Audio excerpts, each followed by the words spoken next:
In the quiet town of Ellsworth, Maine, a legend whispered among the locals spoke of the April fog, a phenomenon that rolled in every few decades, under the light of a full moon. It was said that during this fog, the boundary between the living and the dead grew thin, and those who ventured into the mist at night seldom returned the same, if they returned at all. Despite the tales, or perhaps because of them, a group of thrill-seeking college students decided to test the legend on a particularly foggy April night in 2024. The group consisted of 5 friends: Alex, Jenna, Marco, Sarah, and Tyler. They equipped themselves with cameras, hoping to capture footage for their YouTube channel, which thrived on exploring urban legends and paranormal activities. Their plan was simple: enter the forest at the edge of town where the fog was thickest and stay the night, or at least until they gathered enough material for their next viral video.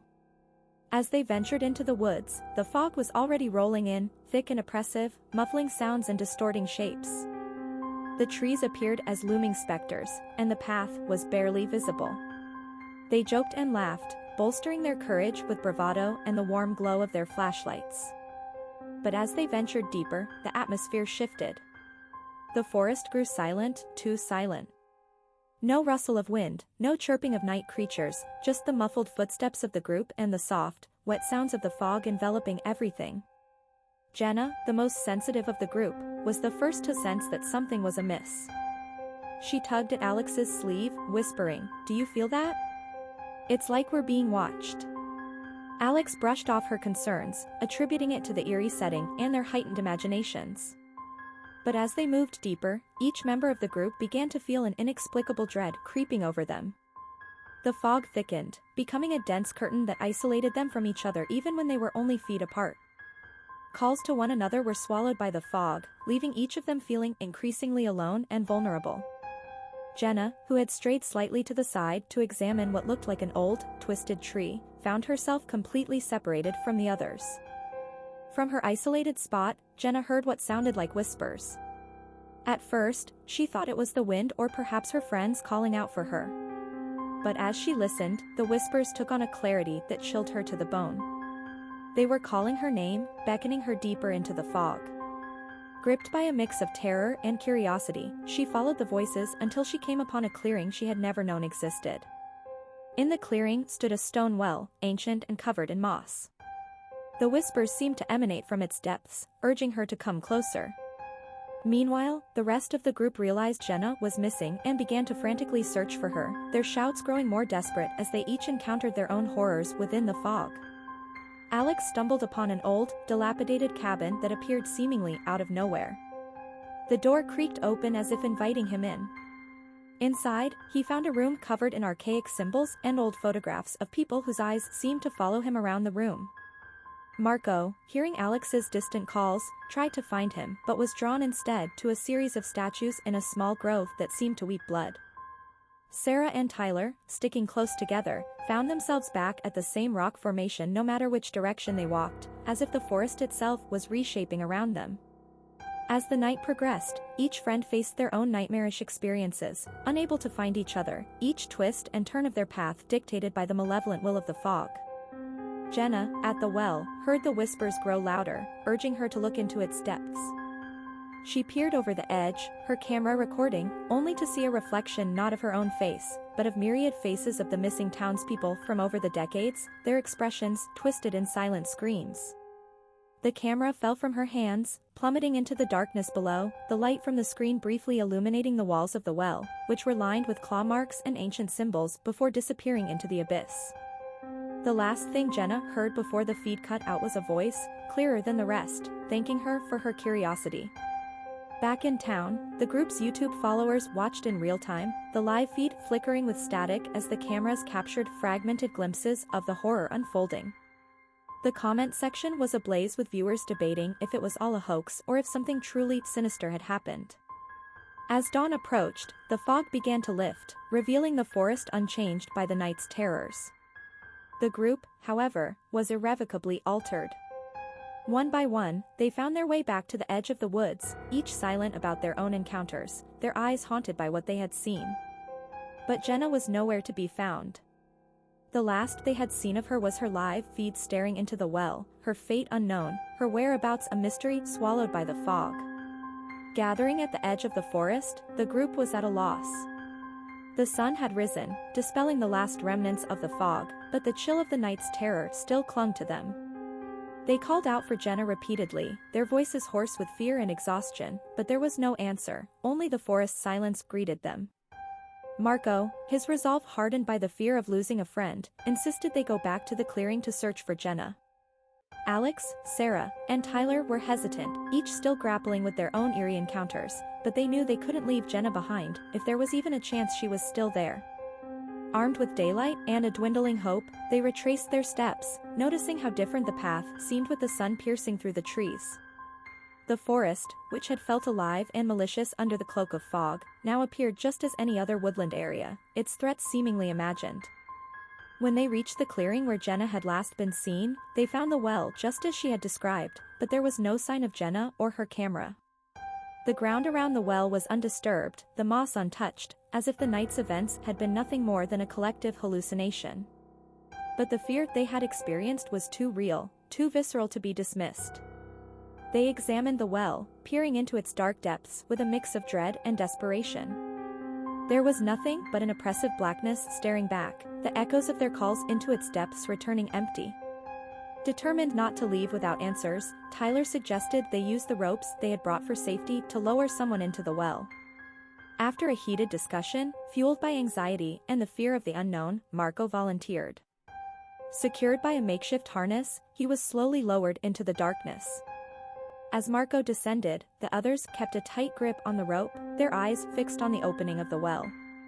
Marco's voice echoed up to them at first, narrating his descent, his light revealing nothing but stone and earth. Then, abruptly, his voice cut off. Panic surged as Alex, Sarah, and Tyler called down to him, their voices sharp with terror. There was no response, only the hollow sound of the wind.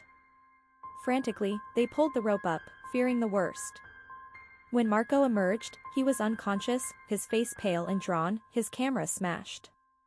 They laid him on the ground, trying to revive him, their minds racing with fear of what might have befallen him in the darkness below. After what felt like an eternity, Marco stirred, his eyes fluttering open. He looked around, confused and disoriented. His first words were a jumbled mess of syllables that made no sense, his gaze darting around as if seeing the world for the first time. It took him several minutes to regain his composure and finally speak coherently. He described a cavern below, larger than they could have imagined, its walls covered with carvings that glowed faintly with an eerie light. He had seen shadows moving, heard whispers that felt like they were burrowing into his mind, pulling at his sanity. And then, something had reached out from the darkness, a force so powerful and terrifying that it had overwhelmed him, and he remembered no more. As they helped Marco to his feet, the reality of their situation set in. Jenna was still missing, Marco had been attacked by something inexplicable, and they were no closer to understanding what lay beneath the well or where their friend might be. The camera feed, still running, had captured everything, sending a new wave of horror across the internet as viewers watched the drama unfold in real time. Calls to emergency services had been made by concerned viewers, and soon, the sound of sirens could be heard approaching as the authorities came to investigate the strange events in the Ellsworth forest. As the group prepared to meet the police, their minds were a whirlwind of fear and confusion. They knew that the horrors they had faced were far from over. Whatever lay beneath that well was beyond their understanding, a terror that was ancient and malevolent. And as they waited for help to arrive, they realized that their lives had irrevocably changed. The April fog might have lifted, but the darkness it concealed was still very much alive, waiting for its next opportunity to breach the world of the living. As the police and other emergency responders converged on the scene, the group recounted their terrifying experience, though they were met with skeptical looks and whispered doubts. The officers took notes, their expressions a mix of concern and incredulity, as the group pointed towards the ancient well, now just an ordinary-looking hole in the ground to the untrained eye. One of the officers, a seasoned detective named Harlan, seemed particularly intrigued by their story. Unlike his colleagues, he did not dismiss their claims outright. Having spent his career in Ellsworth, he was familiar with old tales surrounding the April fog and the strange occurrences linked to it from past decades. With a grave face, Harlan agreed to secure the area and call in a specialized team to investigate the well further. While the forensic team set up their equipment around the well, Marco, still visibly shaken and pale, insisted on being checked by the paramedics. They examined him thoroughly, finding no physical injuries but recommending psychological evaluation given the shock and trauma he seemed to have endured. His recounting of shadowy figures and whispers from the depths resonated with Harlan, who remembered similar descriptions from old police reports, long filed away as unsolved mysteries or dismissed as the ramblings of the disturbed. Meanwhile, Alex, Sarah, and Tyler, unable to just stand by, decided to review the footage from their cameras, hoping to find any clue to Jenna's whereabouts or what had attacked Marco. Huddled around a laptop, they fast-forwarded through hours of footage, their hearts sinking as they relived the night's eerie events. The video captured their initial jovial entry into the forest, the subsequent enveloping fog, and then scattered glimpses of shadowy figures and inexplicable movements. As they approached the timestamp for Jenna's disappearance, the screen filled with static, distorting the images into an almost unrecognizable mess. Frustrated, Tyler adjusted the settings, trying to enhance the video quality. That's when they heard it, a faint voice beneath the static, barely discernible. They increased the volume, and Jenna's voice emerged, trembling and urgent, "Do not let it close, find the..." The message was cut off, swallowed by a burst of static so intense it nearly deafened them. The laptop screen flickered violently, then went black. They tried to reboot it, but it was dead, seemingly fried by whatever had disrupted the recording. The group shared a look of horror and realization. Whatever had taken Jenna was still active, and possibly manipulating their equipment to prevent them from uncovering the truth. They needed to act quickly if they were to have any hope of finding her. Determined, they approached Detective Harlan with their findings. Harlan, his curiosity now piqued by the combination of their testimony and the eerie similarities to past incidents, agreed to delve deeper into the archives for any records that might explain the recurring phenomena linked to the April fog. As night began to fall, the area around the well was cordoned off, floodlights illuminating the clearing as the specialized team prepared to descend into the cavern.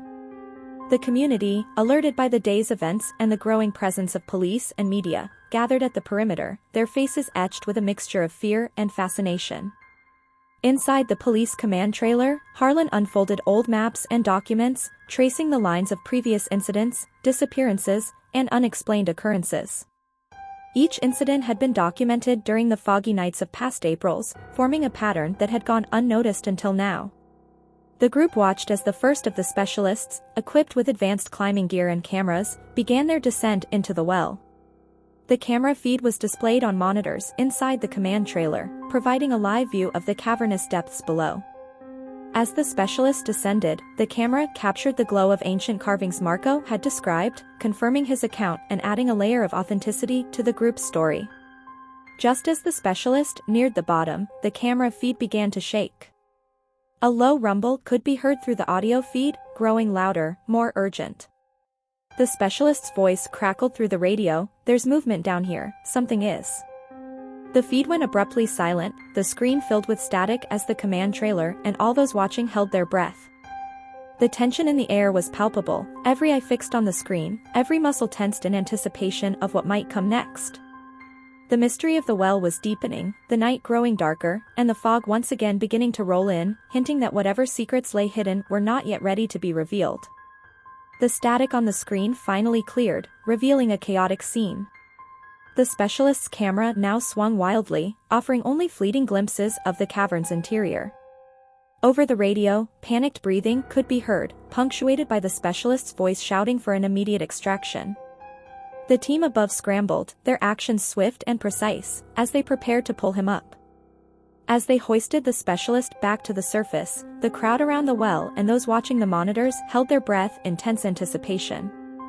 When he emerged, his face was pale, his eyes wide with an unspoken terror. He was hastily examined by waiting medics, muttering incoherently about shadows that moved of their own accord and whispers that seemed to claw at his mind. Meanwhile, Detective Harlan, having pored over old records, had discovered a pattern. Every documented event connected to the April fog over the decades had mentioned similar phenomena, unexplained whisperings, sightings of apparitions, and an overwhelming sense of dread. More disturbingly, each incident had occurred closer to the town center over the years, as if whatever force was at play was slowly making its way into the heart of Ellsworth. With the specialists too shaken to provide a clear account and the equipment having recorded little usable data due to the interference, Harlan decided to set up a more extensive surveillance perimeter. Infrared cameras, motion sensors, and thermal imaging equipment were deployed around the well, aimed at capturing whatever might occur with the falling darkness and the thickening fog. Back at the command trailer, the group reviewed the footage again, desperate for any clue that might lead them to Jenna. This time, they focused on the background noises caught by the specialist's microphone during his descent. Amid the static and chaos, a faint pattern emerged, a sequence of sounds that almost resembled a coded message or a ritualistic chant. Sarah, who had studied linguistics, suggested they analyze the recording, slowing it down and isolating the segments to decode any potential messages. As they worked, the fog outside grew denser, curling around the lights and casting the entire area into an eerie twilight. The temperature dropped, and a palpable tension settled over the site. The local authorities, now fully aware they were dealing with no ordinary situation, began to evacuate the onlookers, pushing the perimeter back and restricting access only to essential personnel. Within the command trailer, the group's efforts bore fruit. The slowed-down audio revealed a repeated sequence, a chant that Sarah translated as an ancient summoning ritual, though the specific entity or force it called to remained unclear. It was a disturbing development, suggesting that the events they were experiencing might be the result of a deliberately summoned entity, rather than a random paranormal phenomenon. Just then, the surveillance monitors flickered as one of the thermal cameras picked up an unusual heat signature moving towards the well from the forest. It was humanoid in shape but distorted, its movements jerky and unnatural. As they watched, the figure seemed to dissolve into the fog, reappearing closer to the well with each reappearance. The radio crackled to life, the voice of one of the officers at the perimeter coming through in a rush. Movement at the north sector, something's approaching fast, can't get a visual, but it's causing the sensors to go haywire. Harlan grabbed his coat, heading out of the trailer with Alex and Marco following close behind. They needed to see for themselves what was approaching. Armed with flashlights and protective gear, they approached the north sector, where the figure had been spotted. The fog was now so thick it swallowed the beam of their flashlights, rendering them nearly useless. The air was filled with the smell of ozone, and the ground beneath their feet felt charged with static. As they neared the well, the temperature dropped further, their breath visible in the air as they exhaled. Suddenly, the ground trembled beneath them, a low rumble that quickly escalated into a violent shaking. They struggled to maintain their footing as the earth heaved, and a deafening roar filled the air. The well, the center of all the strange occurrences, seemed to be the epicenter of this new disturbance. As they steadied themselves, the ground in front of the well cracked open, a bright light emanating from the fissure. The light was blinding, forcing them to shield their eyes. When they finally managed to look again, the sight that greeted them was beyond anything they had anticipated. The fissure had widened, revealing a staircase leading down into an abyssal glow. The air was filled with the sounds of the ancient chant they had decoded, now loud and clear, resonating from the depths below. Staring into the luminous abyss, Harlan, Alex, and Marco realized that the events of the night were only a prelude. The true horror was still unfolding, beckoning them deeper into its mysteries. As they prepared to face whatever lay beneath, the realization dawned on them that the night was far from over, and the answers they sought might just lead to more unsettling questions. Tentatively, the trio descended the newly revealed staircase, their footsteps echoing ominously against the ancient stone. The walls of the stairwell were adorned with carvings that seemed to pulse with a life of their own under the flickering light from their torches. The deeper they went, the colder the air became, until their breath misted in front of them, creating wisps of vapor that mingled with the ever-present fog. As they reached the bottom of the staircase, they entered a vast cavern that opened up dramatically. The ceiling was lost in darkness, but the ground beneath their feet was lit by a network of bioluminescent fungi that cast an eerie, bluish glow over everything. In the center of the cavern stood a monolith, an ancient stone covered in the same cryptic symbols that were etched into the walls of the stairwell. Harlan, with his years of experience dealing with the inexplicable, felt a deep sense of foreboding. He noted that the symbols seemed to resonate with the medallion's inscriptions, suggesting a connection between the site and the artifact Jenna had found. This place was old, far older than any known history of Ellsworth, and it held secrets that were not meant for the unprepared. The cavern's air was thick with the chant they had heard, now so loud it was almost deafening. The source remained unseen, but it felt as if the chant was coming from the monolith itself. As they approached the towering stone, the ground beneath them vibrated with the power of the unseen voices, sending tremors through their bones. Marco, driven by a mix of fear and fascination, reached out to touch the monolith. As his fingers made contact with the cold stone, the chanting stopped abruptly, plunging the cavern into a suffocating silence. The sudden cessation of sound was more terrifying than the chant itself. They stood frozen, waiting for something to happen, their hearts pounding loud enough to echo in the silence. Then, the monolith began to glow, its symbols lighting up with a fiery intensity. From the base of the stone, a crack appeared, widening and spreading across the ground like a network of lightning. The crack emitted a blinding light, and from this light emerged figures, shadowy forms that began to take on more distinct shapes as they approached the trio. These beings were tall and thin, their bodies covered in what appeared to be flowing ropes, but their faces were not human. They had large, empty eye sockets and mouths that seemed to be perpetually open, as if frozen in a silent scream. The creatures moved towards them with a purposeful grace, their presence commanding yet terrifying. Harlan, Alex, and Marco backed away instinctively, but the creatures raised their hands in a gesture that suggested they meant no harm. One of them, who appeared to be a leader, pointed towards the monolith and then to the ceiling of the cavern, where faint light began to seep through, revealing a fresco that depicted an ancient battle between light and shadow. The leader's gestures became more animated, and as it moved, a series of images flashed into the minds of Harlan, Alex, and Marco, images of the town's history, the origins of the fog, and the role of the monolith as a barrier between worlds. It became clear that the April fog was not merely a weather phenomenon but a cyclic weakening of this barrier, allowing elements from another dimension to seep through. The revelation was overwhelming, but more pressing was the realization that Jenna might still be alive, possibly held in this other dimension. The creatures seemed to understand their thoughts, nodding gravely. They pointed again to the monolith and then to the fissure in the ground, indicating that the path to finding Jenna and resolving the cycle of the fog lay beneath their feet.